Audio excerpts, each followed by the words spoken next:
જાણતા અજાણતા આપણે જ આપણા બાળકોને હેલ્ધી ફૂડ, ફ્રૂટ્સ અને શાકભાજીથી નફરત કરતા શીખવાડીએ છીએ. આપણે બધા જ આ ભૂલ કરીએ છીએ.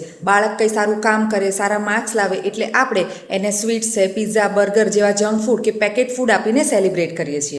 અને જ્યારે બાળકના માર્ક્સ ઓછા આવે છે કે બાળક કોઈ ભૂલ કરે છે કે કોઈ પ્રોજેક્ટ સબમિટ બરાબર નથી થતો, ત્યારે આપણે કહીએ છીએ કે આજે તારા માર્ક્સ બરાબર નથી આવ્યા, આજે તને બીજું કંઈ નહીં મળે, ચૂપચાપ આ શાક રોટલી ખાઈ લે. અને આમ કરીને આપણે હેલ્ધી ફૂડને બાળક માટે સજા બનાવી દઈએ છીએ.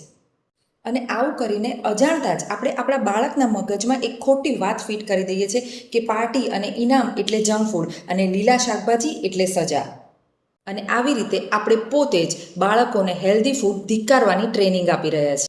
So let's change this habit. જ્યારે પણ કોઈ સારું કામ કરે, બાળકનું ગુડ બિહેવિયર અથવા તો એના સારા સ્કોર, એને બાળક સાથે ટાઈમ આપીને, બાળક સાથે રમીને કે એના સાથે સારી વાતો કરીને સેલિબ્રેટ કરીએ, નહીં કે એને જંક ફૂડ આપીને. આ વિડીયો વધારેમાં વધારે માતા પિતા સાથે શેર કરો અને બાળકોને હેલ્ધી બનાવો.